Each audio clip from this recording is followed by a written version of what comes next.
নামঘৰলৈ গ'লে অনিচ্ছাকৃত ভাৱেও যদি কোনোবা যায় কি লাভ হয় ইয়াৰ ওপৰতেহে কাহিনীটো। আহিলা বহিছা গলাগৈ নেকি এই তিনিটা শব্দ তেওঁ শুনিলে। শুনাৰ পিছত আইগৰাকীক তাতেই হৰি হৰণ কৰিলে, এৰিলে আৰু তেওঁ খুব জোৰেৰে খঙেৰে ঘৰ পালে। ঘৰত গৈ কিনি বিছনাত পৰি গ'ল, দৰ্জা বন্ধ কৰি দিলে, দৰ্জাত 5 কেজি ওজনৰ তলা বন্ধ কৰি দিলে। আইগৰাকীক আজিৰ পৰা মই আৰু সোমাব নিদিওঁ, কাৰণ আইগৰাকীৰ কাৰণে মই বাখ্যাকাৰজনে কিয় ক'ব মোক আহিলা বহিছা গলাগৈ নেকি, মই কোনোদিন নামঘৰ নাযাওঁ। কিয় ক'ব মোক আহিলা বহিছা গলাগৈ নেকি। এই কথাটোকে তেওঁ বিছনাত শুই শুই ৰোমন্থন কৰি আছে। ৰোমন্থন কৰি থাকোঁতে সেই গাঁৱৰে মানে এজন গবাইত চোৰ আছিল, বুজিছেনে? সেই গাঁৱৰে এজন গবাইত চোৰ আছিল। আপোনালোকৰ গাঁৱত চোৰ নাই বাৰু, কিছুমান গাঁৱত চোৰ থাকে। দিনৰ দিনটো তেওঁ মানে গাঁওখন মানে নিৰীক্ষণ কৰি থাকে, ভিজিটিং কৰি থাকে, আৰু ৰাতি কি কৰে সেই ঘৰৰ যদি কেনেবাকে গোহালিত পৰি থকা যদি গৰুক দানা খোৱা কেৰাহী এটাও পায় তেনেহ'লে হৰি ৰাম উঠাই লৈ যায়, এনেকুৱা চোৰ থাকে।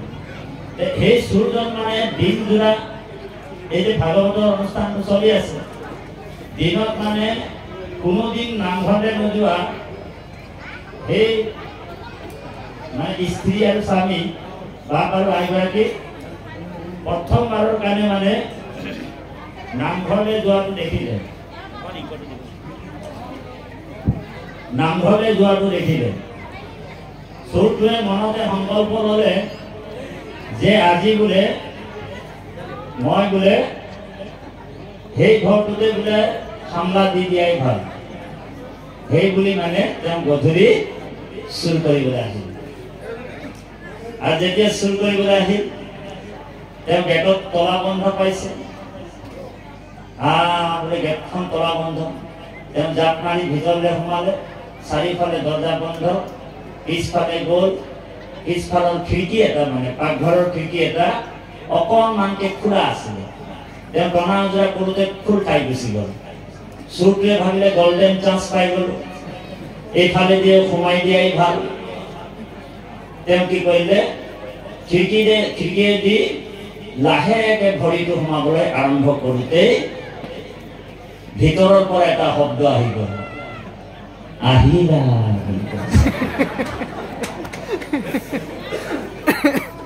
চোৰটোৱে ভৰিটো সোমাবৰ সময়তে এটা শব্দ আহিল, আহিলা বুলি কৈ দিলে। চোৰটোৱে কৈছে সৰ্বনাশ, মই গৃহস্থ নাই বুলিয়ে ভাবিছিলোঁ, গৃহস্থ আছেইচোন। মই বোলে অকণমান খন্তেক ইয়াত খিৰিকীটোৰ তলতে বহি লোৱাই ভাল। যেতিয়া বহি গ'ল ভিতৰৰ পৰা আৰু এটা শব্দ আহিলে, বহিছা। চোৰটোৱে কৈছে বোলে গৃহস্থ বোলে অন্তৰ্যামী মানুহ, মই বোলে অহাটোও গম পালে বহাটোও গম পালে, মই ইয়াৰ পৰা যোৱাই ভাল, নহ'লে গোটেই ৰাইজ মিলি মোক বোলে ৰাতিপুৱা হৰি মাধৱ মাৰ দিম, মই ইয়াৰ পৰা যোৱাই ভাল বুলি যেতিয়া ক'লে, মানুহজন যাওঁতেই ভিতৰৰ পৰা আৰু এটা শব্দ ওলালে, গলাগৈ নেকি বুলি কৈ দিলে। কি ক'লে, আহিলা বহিছা গলাগৈ নেকি। এই তিনিটা শব্দ যেতিয়া চোৰটোৱে শুনিলে তৎক্ষণাৎ কি কৰিলে, তেওঁ গৃহস্থক আগফালে আহি জগালে, দৰ্জাটো ধাম ধাম মাৰিলে, গৃহস্থই দৰ্জা খুলিলে, লগে লগে তেওঁ অষ্টাংগ সেৱা কৰিছে যে প্ৰভু আজিৰ পৰা আপোনাক মই গুৰু মানিছোঁ, আজিৰ পৰা বোলে মা কচম মই চৰ নাই কৰিব বলছে। মই অকণমান আদিবাসী ভাষাবিলাক লগাই যাম, বেয়া পাব নেকি আপোনাক? বেয়া পাব নেকি আপোনাক? কৃষ্ণ। গতিকে চোৰটোৱে কৈছে বোলে আজিৰ পৰা মই আৰু চোৰ নকৰোঁ, তেতিয়া সেই মানুহজন অনুভৱ কৰিছে, উপলব্ধি কৰিছে যে মই অনিচ্ছাকৃতভাৱে ভাগৱতলৈ গৈছিলোঁ, সাধুৰ সংগলৈ গৈছিলোঁ। মই মাত্ৰ ব্যাখ্যাকাৰকৰ 3টা শব্দ শুনি আহিলোঁ। কি? আহিলা, বহিছা, গলাগৈ নেকি? এই 3টা শব্দ মই ৰোমন্থন কৰি আছিলোঁ আৰু মোৰ জীৱনত আমূল পৰিৱৰ্তন হৈছে। তাহলে কি পৰিৱৰ্তন? এই চুৰটো মোক গুৰু মানিলে আৰু মোৰ ঘৰখন চুৰ হোৱাৰ পৰা ৰক্ষা কৰিলে। আৰু এই চুৰটো জীৱনত কোনোদিন চুৰ নকৰিম বুলি প্ৰতিশ্ৰুতি দিলে। আৰু যদি মই কেনেবাকে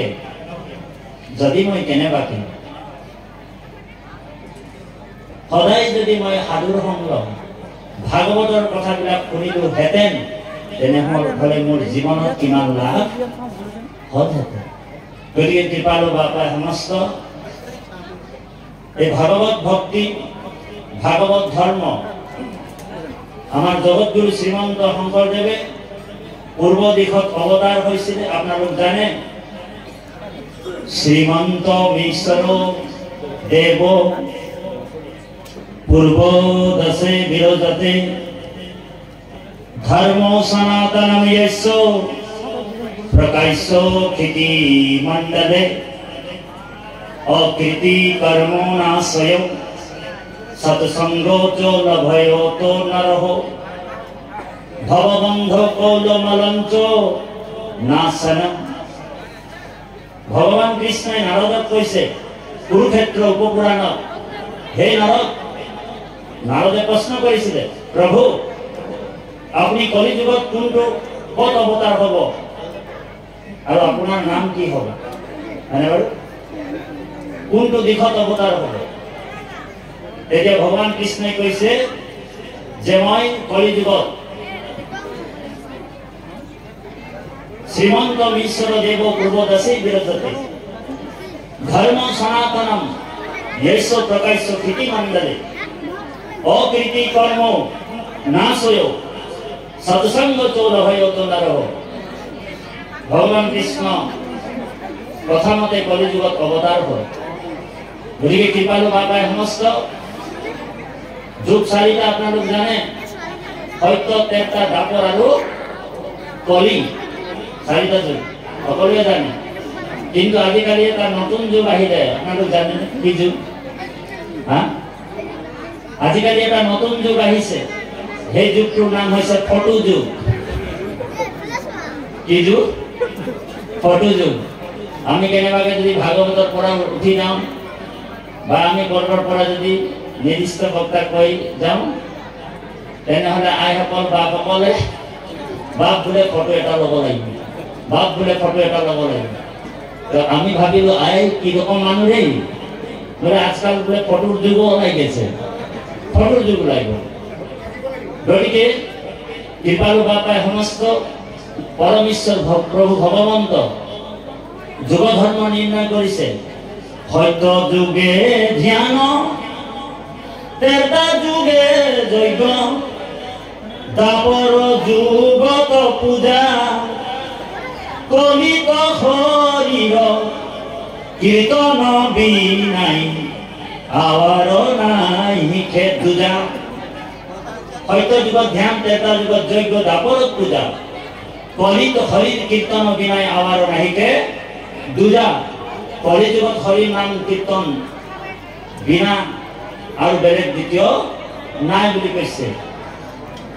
সেইকাৰণে মহাপুৰুষ শ্ৰীমন্ত শংকৰদেৱৰ প্ৰপন্ন শিষ্য মহাপুৰুষ মাধৱদেৱে আমাৰ দ্বিতীয় গুৰুস্বৰূপ ভটিমাত লিখিছে, ভকতি ভাণ্ডাৰ দ্বাৰা হ'ব চুৰি, মুকুতি কৈলি উদাস, এক হৰণ হৰিৰ নাম ধৰ্ম, ৰাজা কৰোঁ কৰোঁ প্ৰকাশ।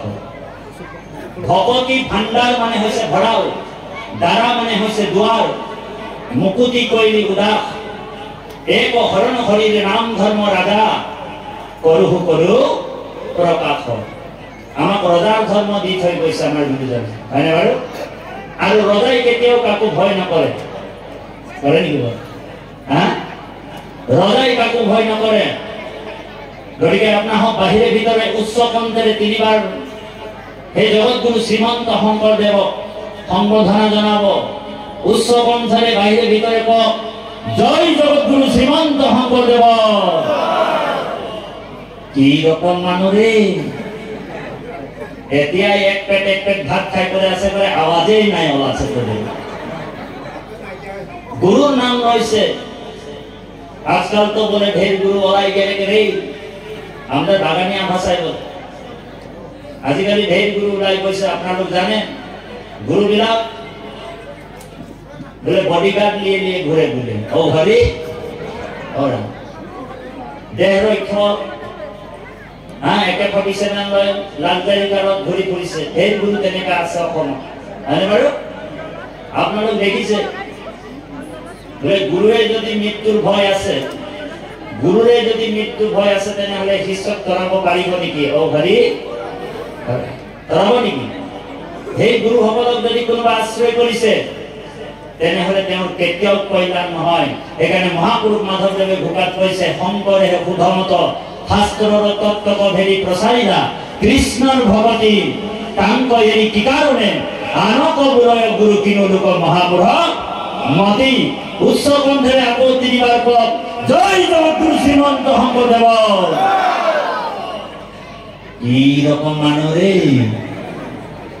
বাহিৰে ভিতৰে ঊৰ্ধ্ববাহু কৰি গুৰুৰ নাম লব ভগৱান কৃষ্ণৰ নাম লবলৈ কেতিয়াও লাজ আৰু ভয় কৰিব নালাগে গুৰুৰ নাম লবলৈ কেতিয়াও লাজ আৰু ভয় কৰিব নালাগে আজিকালি দেখা যায় বোলে তাতিবাপ স্পেচিয়েল মানুহ ভাগৱতৰ ব্যাখ্যা কৰক তাতিবাপ বোলে প্ৰচাৰক তাতিবাপ নামঘৰীয়া কেনেবাকে যদি ৰাস্তা ঘাটে তাতিবাপক লগ পাই যায় গাঁৱলীয়া বোলে এজন যদি ভকতে যদি কৃষ্ণ বুলি কয় তাতিবাপ তেনেহলে তাতিবাপ কোনো পদৰ যোগ্যতা নাই কৃষ্ণ নামত যাৰ প্ৰেম নাই তেওঁ কোনো পদৰ যোগ্যতা হ'ব নোৱাৰে আপোনাৰ কোনোবা কৃষ্ণ বুলি কৈছে আপনি 10 গুণ ওপৰত ক'ব পাৰিব লাগিব কৃষ্ণ বা জয়তে থাকে মোৰ ভক্ত উদাৰ চৰিত্ৰ কীট পতঙ্গ করে তেখানে পবিত্র আপনার মহামহন্তর কারণে আজি জগৎ পবিত্র হয়েছে জগৎ পবিত্র হয়েছে যদি কৃপালু বাপাই সমস্ত আপনার মহামহন্ত গুরু সকলের আগত আমার কথা কোৱা দৃষ্টতা নাই তথাপিও যে আপনাৰ সান্নিধ্যত থাকি দুই এষাৰ কথা আমি জানিলো বুঝিলো গুরু ভক্তির বিষয়ে আমি জানিলো কারণ গুরু ভক্তির বিনা শ্রেষ্ঠ ধর্ম নাই নাই নাই মূল হয়েছে গুরু ভক্তি আর এই গুরু ভক্তি যোনে করে গুরুয়ে তাক যদি কেনেবাকে গুরুক যদি আপনি তুষ্ট কৰিব পাৰে গুরু প্রয়োগ সতীম বৈকুণ্ঠম যোগী দুর্লভম বুলি কৈছে যদি কেনেবাকে গুরু সন্তুষ্ট হয় তেনেহলে বৈকুণ্ঠ দুর্লভ বৈকুণ্ঠ বলে আপনি হাততে পাব পারেন এখানে মহাপুরুষ গুরুজনাই মহাপুরুষ মাধৱদেৱে গুৰু ভক্তি এনেকে ধৰণৰ কৰিছিলে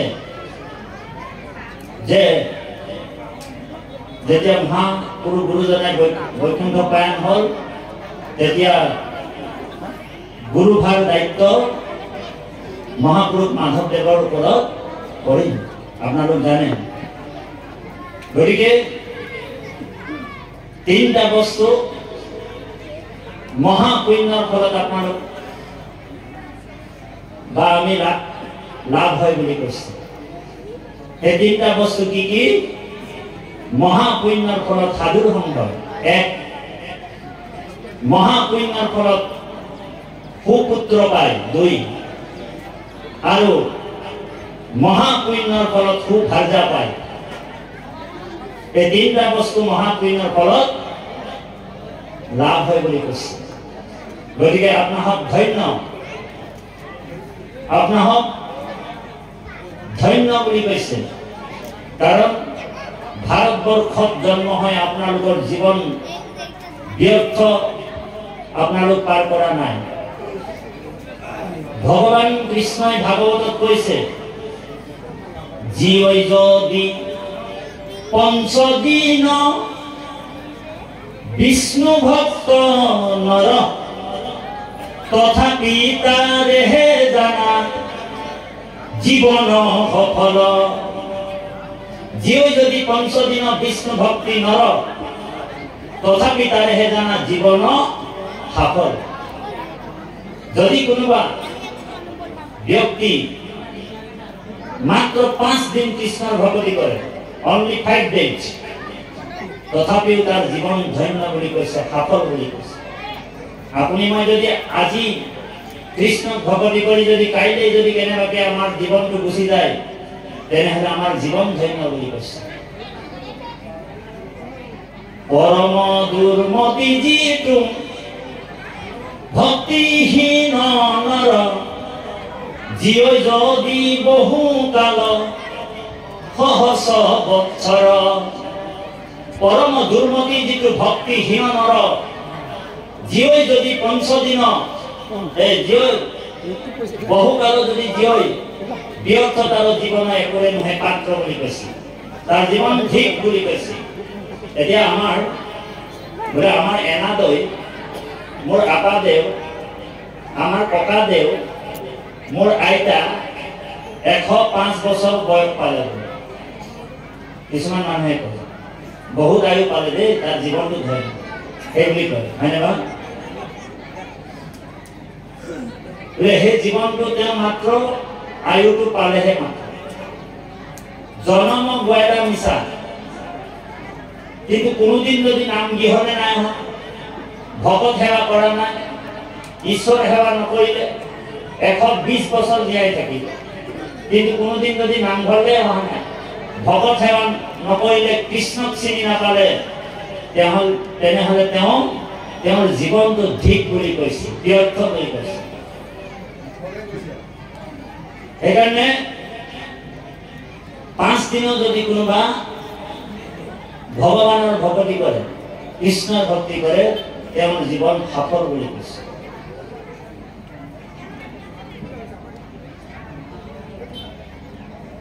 গতিকে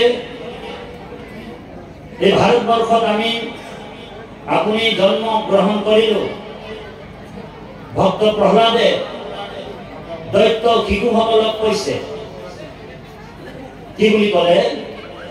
দুৰ্লভম জন্ম মনুষ্য জন্ম, দুৰ্লভম মনুষ্য জন্ম, তদপি কিন্তু অৰ্ধুবম অৰ্থদম, কিন্তু চাবা আকৌ আজি আছে কালি নাথাকিব পাৰে। পশুপাতৰ পানী বুলি কৈছে। হাতে বাটে ঘাটে কৈতো যাইব প্ৰাণ, জীৱনটো অথিৰ বুলি কৈছে।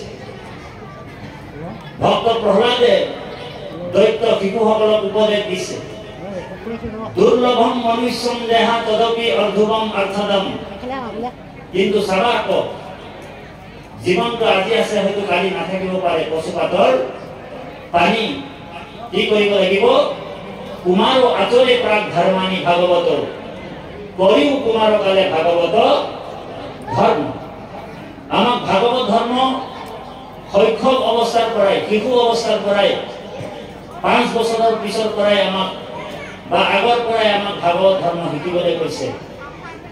আমাৰ শিশুসকলক, যুৱ প্ৰজন্মক আমি ভগৱান কৃষ্ণক চিনাকি কৰি দিব লাগিব, গুৰুক চিনাকি কৰি দিব লাগিব শিশুকালৰ পৰাই। তেতিয়াই এই সনাতন ধৰ্ম, এক হৰিৰ নাম ধৰ্ম ৰক্ষা হ'ব। নহলে আপোনালোক জানে আজিকালি যুৱ প্ৰজন্ম অত্যাধুনিক যুগত থাকি আধ্যাত্মিক দৰ্শনৰ পৰা বহুত দূৰলৈ গুচি গৈছে। গতিকে এই ভাগৱত ধৰ্মটো আমি যেতিয়া শিকাম, তেতিয়া সমাজ, এখন নিকা সমাজ আমাৰ সৃষ্টি হ'ব। সেইকাৰণে কৈছে যে বিন্দুৱে বিন্দুৱে হিন্দু হ'ব পাৰে, বিন্দুৱে বিন্দুৱে হিন্দু হয়। ঠিক আমি যদি এজনক ভাল কৰোঁ বা আজি যদি মই নিজেই ভাবোঁ যে মই নিজেই ভাল হওঁ, তেনেহ'লে আৰু বেলেগকে আপোনাক উপদেশ দৰকাৰ নাই। আজিৰ পৰাই আমি সংকল্প লৈ ল'ব লাগিব যে আজিৰ পৰাই মই অখাদ্য বস্তু মই নাখাওঁ, বেয়া পথত মই খোজ নাকাঢ়োঁ। সেই বুলি যদি আপুনি নিজেই আপোন শত্ৰু, আপোন মিত্ৰ, আপোন ৰাখে, আপোনে মাৰে। নিজেই নিজৰ শত্ৰু, নিজেই নিজৰ মিত্ৰ আৰু নিজে নিজকে ৰাখিবও পাৰে আৰু নিজে নিজকে মাৰিবও পাৰে। গতিকে ভাগৱত ভক্তিৰ কথা যদি আমি ল'ৰা ছোৱালীবিলাকক জ্ঞান দিওঁ, তেতিয়া আমাৰ ল'ৰা ছোৱালীবিলাকে শুদ্ধ সত্য আৰু পবিত্ৰ ধৰ্ম গ্ৰহণ কৰি তেওঁলোকৰ যি জন্ম হ'ব, সেইসকলকো তেওঁলোকে সেই পথেৰে লৈ গুচি যাব। কিন্তু দেখা যায় মই অসমৰ বিভিন্ন জিলাত এনেকুৱা এখন গাঁও নাই কমেও 80% গাঁৱত অসমত আমি বিভিন্ন জিলাত গ'লোঁ। ক'ৰবাত দেখা যায় মাত্ৰ নাম গৃহত, গুৰু গৃহত নাম গাই থাকে ভকত, 70-80 বছৰৰ ঊৰ্ধ্বৰ ভকতসকলে নাম গাই থাকে। যুৱ প্ৰজন্মক তেওঁলোকে প্ৰাৰ্থনা এটাও গাবলৈ নিদিয়ে। আৰু আইসকলৰ কথাটো বাদেই দিয়ক, আইসকলক কি বুলি কৈছে, সদায় বোলে আইসকলক যেনেকে লাও সদায় বোলে পাতৰ, লাও সদায় বোলে পাতৰ তলত। কিন্তু আমাৰ গুৰুজনাই স্ত্ৰী ক্ষুদ্ৰ অন্তৰ্জাতি তৰূপ বুলি পদবন্ধে লিখিলে ভাগৱত। আমাৰ গুৰুজনাই স্ত্ৰী জাতিটোক বেছিকৈ প্ৰাধান্য দিলে। আকৌ কীৰ্তনত কৈছে নাহি ভক্তি জাতি অজাতি বিচাৰ, কৃষ্ণ ভক্তি সমস্তৰে অধিকাৰ। ডিক্লাৰ কৰিছে কীৰ্তনত। ভগৱানৰ ভক্তি কৰিবলৈ সকলোৱে পাৰে, বাক্য কৰ্ণ মনমুখ আশ্ৰয় মানে যাৰ, হৰি ভগৱতীত সমস্তৰে অধিকাৰ। এই চাৰিটা বস্তু, বাক্য কৰ্ণ মন আৰু মুখ। গতিকে আপোনাক মহামহন্তই আজি হৰিৰ ভক্তি কৰিছে, কৃষ্ণৰ ভক্তি কৰিছে, লাগিলে আপুনি চণ্ডালে হওক, জাতিত লাগিলে যিয়ে হওক, আপুনি ব্ৰাহ্মণতকৈ শ্ৰেষ্ঠ বুলি কৈছে। যিসকল ব্যক্তিয়ে কৃষ্ণৰ ভক্তি কৰে তেওঁ ব্ৰাহ্মণতকৈ শ্ৰেষ্ঠ বুলি কৈছে ভাগৱতে। আৰু গীতাটো কৈছে মোৰ ভকতৰ কিয় জাত বিচাৰিলা, চণ্ডালু পৰ্যন্ত ভজি পাইবা মুকুতি। মোৰ ভকতৰ তুমি জাতি নুসুধিবা অৰ্জুন, চণ্ডাল যদিও মোৰ নাম লয়, মোৰ ভকতি কৰিছে, তেওঁ উত্তম বুলি ভাবি তেওঁক প্ৰণাম কৰিবা, সেৱা কৰিবা। এখানে কৃপালু বাপায় সমস্ত জাতি মাত্র দুটা, এরাম কৃষ্ণক ভজয় যিটো তাকে বোলে জাতি। ধ্যান দিয়ে শুনিব, বড় গুরুত্বপূর্ণ কথা। ভাগবতের মধ্যে জাতি দুটা, এ রাম কৃষ্ণক ভজয় যিটো তাকে বোলে জাতি, কৃষ্ণৰ বিমুখ যিটো হেহি হে অজাতি। হৰিক ভজয় যিটো তাকে বোলে জাতি, হৰিৰ বিমুখ যিটো হেহি হে অজাতি। যি ভগৱানৰ ভকতি কৰিছে, কৃষ্ণৰ ভকতি কৰিছে, সেইজনক জাতি বুলি কৈছে। আৰু যি ভগৱানৰ ভকতি কৰা নাই, কৃষ্ণৰ ভকতি কৰা নাই, তেওঁক অজাতি বুলি কৈছে, লাগিলে তেওঁ ব্ৰাহ্মণ হওক। আৰু জেনেৰেল ভাষাত তাক বৈজাতি বুলি ক'লেও ভুল নহয়। ও হৰি সাধাৰণ ভাষাত যদি তাক বৈজাতি বুলি কোৱা হয়, তথাপি ভুল নহয় বুলি কৈছে। গতিকে আপোনালোক আমি সকলোৱে জাতিত পৰিছো, সেইকাৰণে তিনিবাৰ কৃষ্ণ বুলি ক'ব লাগিব, উচ্চ কণ্ঠেৰে ক'ব লাগিব। হৰিৰূপে ব্ৰহ্মাণ্ড লৰি যোৱাকৈ কৃষ্ণ ক'ব লাগিব।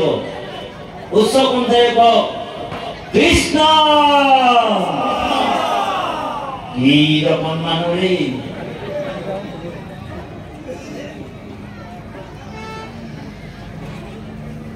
আৰু এবাৰ কওক কৃষ্ণ। কৃষ্ণ বাহিৰত নাই, ইয়াৰ মাজে নামৰ ভাণ্ডাৰ মুখে বাজ হয়। গীতাত কৈছে সৰ্বস্ব সাহম হৃদয় সন্নিবিষ্ট, মই সকলোৰ হৃদয়ত আছো। কম বেছি পৰিমাণে নহয় বোলে তাত মই বেছি আছো। ঢেকীয়াখোৱা নামঘৰত 100% কৃষ্ণ আছে। শৰাইখন বোলে গাড়ীখন লৈ গৈ তাতে দিলে বোলে মোৰ কাম আহিব, হয়নে? আঠখেলীয়া নামঘৰত ভগৱানটো বোলে 100% আছে, তাত বোলে শৰাইখন দিলে আমাৰ কামত আহিব। আৰু আমাৰ এই বৈষ্ণৱপুৰ প্ৰাথমিক শাখাৰ যি নাম গৃহ গুৰু গৃহ তাত ভগৱানটো বোলে 20% আছে, ইয়াক শৰাইখন দিলে কামত নাহিব। সেইবুলি মানুহবিলাকে অজ্ঞানী অবিদ্যা মানুহবিলাকে দূৰ দূৰণি বোলে ঠেলি কৰি গৈ গৈ বোলে শৰাই দিবলৈ যায়। তীৰ্থ ভ্ৰমণ কৰে। ইদম তীৰ্থম ভ্ৰমন্তি তামসা জনা আত্মম তীৰ্থম নজানন্তে কথম মুখ্য বৰাননা। আত্মতীৰ্থৰ কথা নাজানিলে ইদম তীৰ্থম ভ্ৰমন্তি তামসা জনা আত্মম তীৰ্থম নজানন্তে কথম মুখ্য বৰাননা। তাৰ মুক্তি কেনেকে হ'ব? নিজৰ আত্মাতে যে কৃষ্ণ আছে তেওঁৰ অনুভৱ উপলব্ধি কোনোদিনেই হোৱা নাই। হৃদয়ত আছা তুমি, তোমাক নজানে স্বামী। ভক্তি সাৰি বিষয় অনুভূত কণ্ঠতে আশ্ৰয় মণি, তাকো বিস্মৰীয়া মানি নজানি বিচাৰে বাহিৰত। ভগৱান বাহিৰত নাই, আমাৰ সকলোৰ হৃদয়ত আছে। সেইকাৰণে গুৰুজনে আমাক কৈছে দেহৰ ঈশ্বৰ হৰি তাংক মহা যত্ন কৰি লয়ো এক হৰণ সাক্ষাৎ। যাৰ ইচ্ছা মুখ্য পাইবে নলাগে দূৰক যাইবে আশা হৰি হবাৰো বাৰু। গতিকে আপোনাৰ মহামহন্ত যদি সেই পৰম ঈশ্বৰ ভগৱান কৃষ্ণৰ ওচৰত যদি শৰণাপন্ন হয়, তেতিয়াহ'লে আপোনাৰ মহামহন্তৰ কোটি কোটি পুৰুষ উদ্ধাৰ হ'ব বুলি কৈছে কৃষ্ণ। গুৰুজনে ভক্ত প্ৰহ্লাদক যি নিৰ্সিংহ ভগৱানে কৈছিল তই হেন বৈষ্ণৱ পুত্ৰ ভৈলি যাৰ 21 পুৰুষ তুমি কৰিলা উদ্ধাৰ, নতুন সংবিধান। ভক্ত প্ৰহ্লাদক নতুন সংবিধান বনাই দিলে। তোৰ নিচিনা বৈষ্ণৱ পুত্ৰ যিটো বংশত উৎপন্ন হ'ব সৃষ্টি হ'ব, সেই বংশৰে 21 পুৰুষ উদ্ধাৰ হ'ব বুলি কৈছে। বোলে ভৱিষ্যতৰ 14 পুৰুষ আৰু বৰ্তমানৰ 7 পুৰুষ। গতিকে আপোনাসৱৰ বংশবিলাক কুলবিলাক যদি উদ্ধাৰ কৰিবলগীয়া কাৰোবাৰ ইচ্ছা আছে, নিজৰ কুল আৰু বংশ কোটি পুৰুষ উদ্ধাৰ কৰিবলৈ যদি ইচ্ছা আছে, তেনেহ'লে কৃষ্ণৰ ভক্তি কৰিব কৈছে। আমাৰ গুৰুজনাই কৈছে ভক্ত প্ৰহ্লাদতকৈ ডাঙৰ লাইচেন্স দি থোৱা আছে, কীৰ্তনত দিছে, হয়নে বাৰু? যে যাৰ ইচ্ছা মুখ্য পাইবে কি বুলি ক'লে যে কোটি কোটি পুৰুষ উদ্ধাৰ। যিটো নাম নেৰৈ মুঠে পাইলা মুখ্য মহাসুখে, জানা কৃষ্ণ তুষ্ট ভৈলা তাৰ গুৰু ভৈলা জগতৰ কৰিলে সিটো নাৰ কোটি কোটি পুৰুষ উদ্ধাৰ। এই কোটি কোটি পুৰুষক উদ্ধাৰ কৰিবলৈ আপুনি মই পাৰিম। আমাৰ ল'ৰা ছোৱালীবিলাকক সেই জ্ঞানটো, এই ভক্তি জ্ঞানটো যদি আমি দিব পাৰোঁ, তেনেহ'লে আকৌ পুত্ৰ শব্দৰ অৰ্থ আকৌ উভয় লিংগ, ছোৱালীজনীকো কয় আৰু ল'ৰাটোকো কয়। বোলে তাঁতিবাকে ব্যাখ্যা কৰিলে অকল ল'ৰাটোৰে কথা ক'লে, ভাগৱততো আছে, ঘোকাতো আছে। যাৰ পুত্ৰ ঐক্য হৰিত শৰণ লয়া, হৰিগুণ গাৱে শুদ্ধভাৱে, দধি দুগ্ধ ঘৃত মধু, নদীৰ জলত পিয়া পিতৃগণে পিপিতিব পাৰে, সেই বুলি কোৱা আছে। মহাপুৰুষ মাধৱদেৱে অকল ল'ৰাবিলাকৰ কথা ক'লে, পুত্ৰৰ কথা ক'লে। পুত্ৰ শব্দৰ অৰ্থ উভয় লিংগ। কেনেবাকে যদি আমি ছোৱালীজনীকো যদি কৃষ্ণৰ ভকতি কৰিবলৈ শিকাওঁ, বুজাওঁ,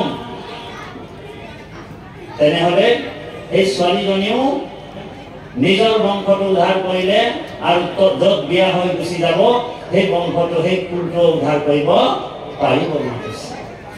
এনেকুৱা ৰহস্য ভক্তি দৰ্শন আমাক গুৰুজনে আমাক দি থৈ গৈছে।